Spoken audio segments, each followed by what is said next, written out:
दोस्तों नमस्कार। यद्यपि कई तरीके के ऐसे सर्वे निकल करके आ रहे हैं जो कि दिल्ली में एक बार फिर से आम आदमी पार्टी की सरकार बनते हुए दिखा रहे हैं, अरविंद केजरीवाल की सरकार बनते हुए दिखा रहे हैं, लेकिन इसके बावजूद अरविंद केजरीवाल के मन में एक बेचैनी सी दिखाई दे रही है। उनके बातों में, उनके हाव भाव में, उनके चाल चलन में, उनके बॉडी लैंग्वेज में एक बेचैनी और एक बौखलाहट सी आपको देखने को मिल रही है। और इसीलिए समय समय पर कुछ ऐसी बातें वो कर जा रहे हैं जिसको कि ले करके वो आलोचना के शिकार हो जा रहे हैं।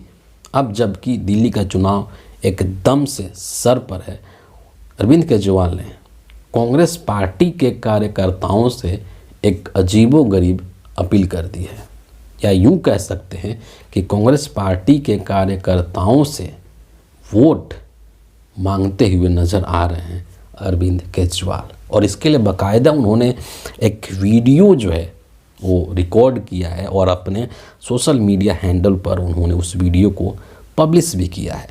उस वीडियो को जब आप देखेंगे तो पाएंगे कि वो एक कहानी, एक मनगढ़ंत कहानी कहते हुए वो कांग्रेस पार्टी के समर्थकों से, कांग्रेस पार्टी के वोटर्स से अपील कर रहे हैं कि आप जो हैं वो आम आदमी पार्टी को वोट दें, आप कांग्रेस पार्टी को वोट नहीं दें। उस वीडियो का मैं जो ट्वीट है, जो उस वीडियो के साथ उन्होंने लिखा है, उसका मैं पढ़ करके आपके सामने उसको मैं रखूँगा। इसके बाद इस पर मैं आगे बात करेंगे। क्या कह रहे हैं अरविंद केजरीवाल कि कांग्रेस पार्टी के समर्थकों से मेरा अपील है। क्या अपील है? दो तीन चीज़ें यहाँ पर उन्होंने पॉइंट वाइज लिखा है। पहली चीज़ वो कह रहे हैं कि कांग्रेस पार्टी के लोगों ने मुझे बताया, पूछना चाहिए कि कौन वो कांग्रेस पार्टी के लोग हैं, कौन वो कांग्रेस पार्टी के कार्यकर्ता हैं जिनको कि जिन लोगों ने कि केजरीवाल जी को बताया है, जो ये बोल रहे हैं।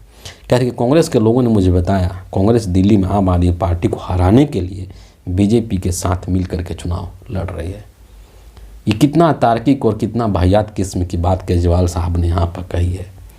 इनको बताना चाहिए कि कौन वो कांग्रेस पार्टी के लोग हैं जो कि इनसे इस तरीके की बात कर रहे हैं कि कांग्रेस पार्टी बीजेपी के साथ मिल करके केजरीवाल को चुनाव हराने के लिए चुनाव लड़ रही है दिल्ली की। मैं इस पर और अभी आगे कुछ बोलूँगा। दूसरा पॉइंट ये क्या कह रहे हैं कि मैं कांग्रेस पार्टी के समर्थकों से अपील करता हूँ कि अगर आपने कांग्रेस को वोट किया तो दिल्ली में बीजेपी की सरकार आ जाएगी और आपको हर महीने 25,000 रुपये की चपत लग जाएगी। तीसरा पॉइंट ये कह रहे हैं कि इसलिए इस बार कांग्रेस पार्टी के समर्थक भी आम आदमी पार्टी को वोट दें और दिल्ली के शानदार सरकारी स्कूल, अस्पताल, फ्री बिजली जैसी सुविधाओं को बचाएं। मतलब एक तरीके से ऐसा लग रहा है कि आम आदमी पार्टी के वोटर्स इनको वोट नहीं देंगे तो ये वोट के लिए गिड़गिड़ा रहे हैं, भीख मांग रहे हैं कि कांग्रेस पार्टी के जो वोटर्स हैं वो हमें वोट दें। सोचिए कि इनके इस बात में कॉन्ट्राडिक्शन भी है कि एक तरफ ये कहते हैं कि दिल्ली में कांग्रेस पार्टी का कोई वजूद नहीं है, दिल्ली में कांग्रेस पार्टी का कोई वोट बैंक अब नहीं है। तो जब दिल्ली में कांग्रेस पार्टी की कोई वजूद ही नहीं है, दिल्ली में जब कांग्रेस पार्टी का कोई वोटर ही नहीं है, तो फिर अरविंद केजरीवाल क्यों वोट की अपील कर रहे हैं कांग्रेस के कार्यकर्ताओं से, और क्यों कांग्रेस के मतदाताओं से, कांग्रेस के वोटर से ये कह रहे हैं कि आप लोग मुझे वोट दीजिए, अगर नहीं देंगे तो आपको हर महीने 25,000 रुपये की चपत लग जाएगी, 25,000 रुपये की नुकसान हो जाएगी। क्यों कह रहे हैं? दूसरा पॉइंट एक और मैं यहाँ पर रखना चाहूँगा कि जैसा कि केजरीवाल साहब कह रहे हैं कि दिल्ली में जो कांग्रेस पार्टी के लोग हैं वो बीजेपी के साथ मिल करके आम आदमी पार्टी को हराने के लिए चुनाव लड़ रहे हैं। मैं ये जानना चाहता हूँ कि अरविंद केजरीवाल गुजरात में किस लिए चुनाव लड़ रहे थे जहाँ पर कांग्रेस पार्टी इतनी मजबूत थी? अरविंद केजरीवाल हरियाणा में किसके खिलाफ चुनाव लड़ रहे थे और किसके साथ मिलकर के चुनाव लड़ रहे थे? अरविंद केजरीवाल गोवा में क्यों चुनाव लड़ने गए थे? इन राज्यों के अंदर और भी कई ऐसे राज्य हैं जहाँ पर अरविंद केजरीवाल चुनाव लड़े हैं। किस लिए चुनाव लड़े हैं? किसको हराने के लिए चुनाव लड़े हैं, किसके साथ मिल करके आप चुनाव लड़े हैं और किसको नुकसान पहुंचाने के लिए आप चुनाव लड़े हैं। तो आप किसी भी राज्य में जाकर के चुनाव लड़ सकते हैं, ये आपका लोकतांत्रिक अधिकार है। तो दिल्ली में अगर कांग्रेस पार्टी चुनाव लड़ रही है तो इससे आपको परेशानी क्यों हो रही है, जबकि दिल्ली में अरविंद केजरीवाल का जो पूरा राजनीति है वो कहीं ना कहीं कांग्रेस पार्टी के वोट बैंक पर टिकी हुई है। आज जो अरविंद केजरीवाल के वोटर्स हैं, एक ज़माने में वो कांग्रेस पार्टी के वोटर्स हुआ करते थे। तो कांग्रेस पार्टी अगर अपनी पुरानी खोई हुई ज़मीन को वापस लाने की कोशिश कर रही है तो इसमें अरविंद केजरीवाल को क्यों तकलीफ़ हो रही है। अरविंद केजरीवाल क्यों ये आरोप लगा रहे हैं कि कांग्रेस वाले आम आदमी पार्टी को हराने के लिए बीजेपी के साथ मिले हुए हैं, उनके साथ मिल करके चुनाव लड़ रहे हैं। ये भी तो कांग्रेस पार्टी का लोकतांत्रिक अधिकार है।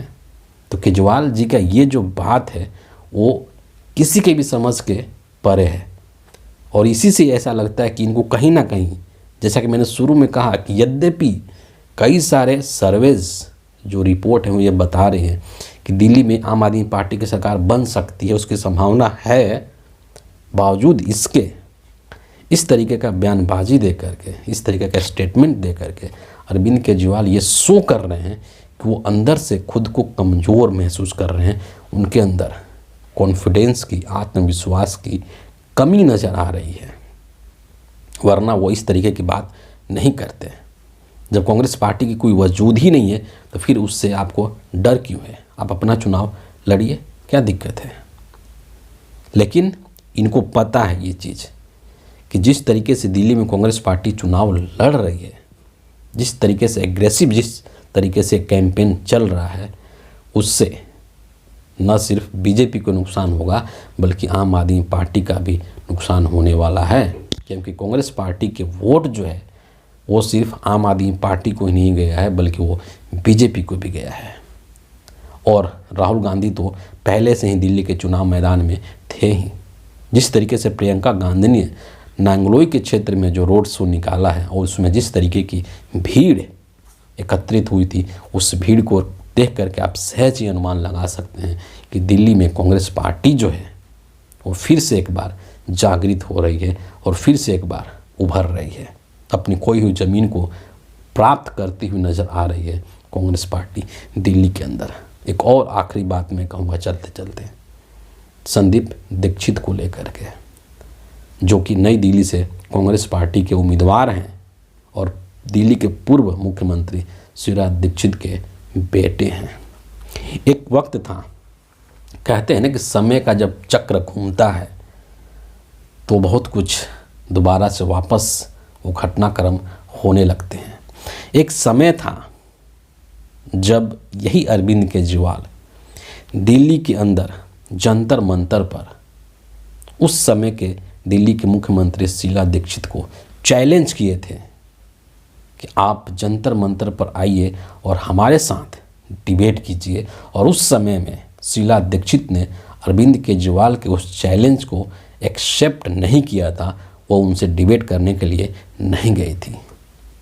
समय का वो पहिया, समय का वो चक्र घूम चुका है और अब उन्हीं शीला दीक्षित के बेटे संदीप दीक्षित अरविंद केजरीवाल को चैलेंज कर रहे हैं उसी जंतर मंतर पर आने के लिए कि अरविंद केजरीवाल जी, आप इसी जंतर मंतर पर आइए और हमारे साथ आप आकर के डिबेट कीजिए।